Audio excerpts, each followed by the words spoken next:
and asking them if they would like her to review these tools so that we could at least try them out to see which ones we like better.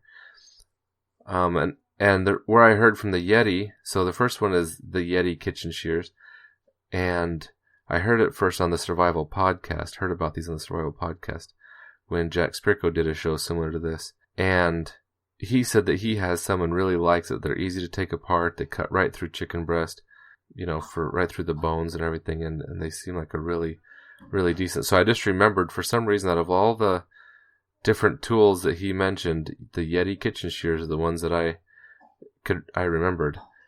And the other one that my wife, and the Yeti kitchen shears are $12.50. So I didn't mention what the prices were earlier. So our number one item was the skillet, and that was $21.42 with the lid that was $31. High quality cutting boards, you can spend a lot of money on them, $150 or more, and down to $40 or $50, depends on how cheap you want to get. Ours is $75, and if you want it bigger than say 12 by 14 or something, then just let me know and I can make it happen.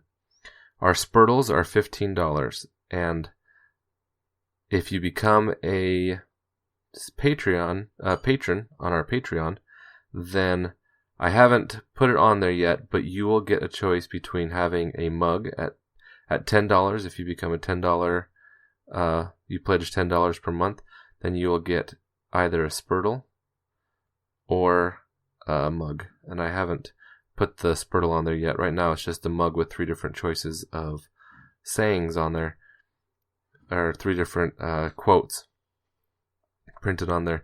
But I'm also going to put the spurtle in for that tier. So with the kitchen shears, now that I've said the prices and the spurtle's $15 in case I forgot that. Next, so the kitchen shears, the Yeti is $12.50. And the other one that we like is the Artful Homemaker, and those kitchen shears are $15.99, so $16 for those. We'd like to try them both, so maybe we'll end up purchasing both of those.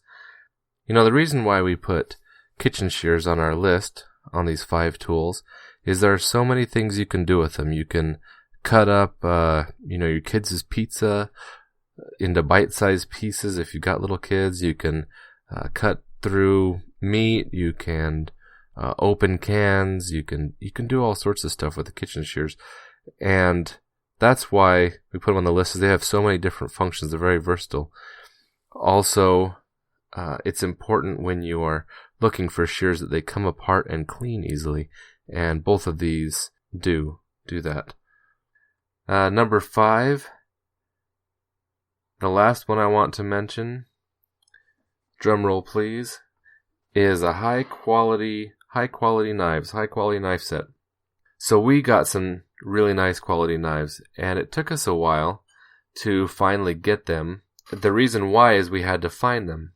What I finally found were old butcher knives, high carbon butcher knives.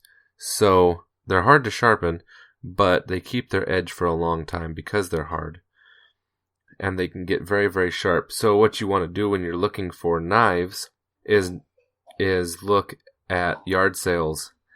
And I did, and I went to plenty of yard sales and looked, through their crappy knives that are just like our, flimsy garbage knives that you get for $15, for a 20-piece set or something at Walmart.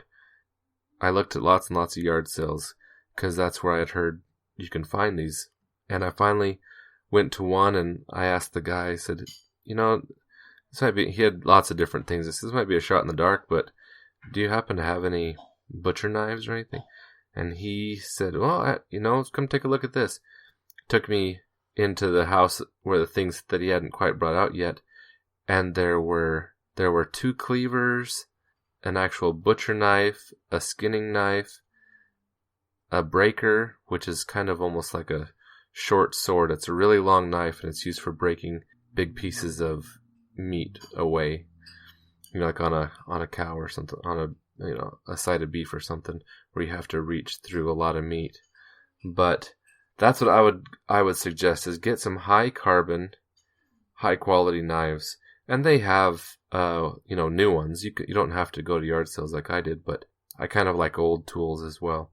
And the way you want to find out if they're high carbon is they're going to have a lot of patina on them and maybe some rust.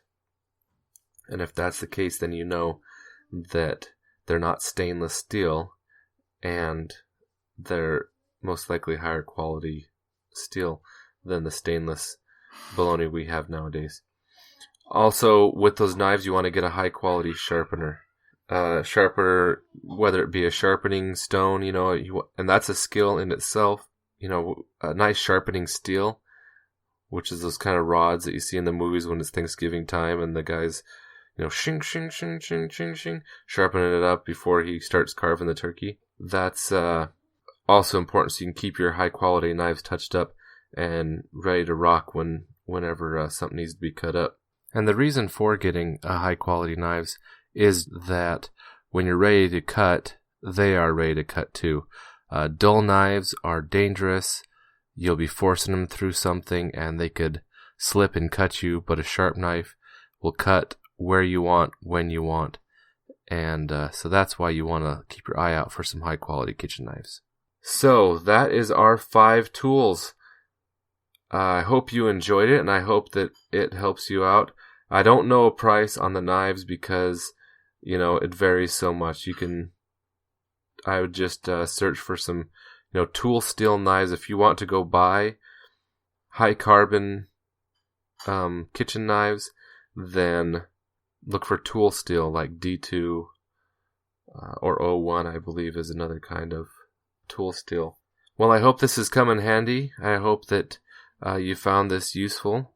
And next week, we're going to be talking about cooking from scratch, because even, it's important to have the right tools for the job, but even more important than the things you have are the skills that you develop. And that will kind of be the topic of next week, and hopefully for a few more shows, is cooking from scratch and wildcrafting, foraging for food, and growing and producing your food. So those are some of the shows that are upcoming. So look forward to being with you on those ones. Thanks for listening. This has been Haven Homestead Podcast, where we learn and grow together on our way to living more sustainable lives. Thanks for listening.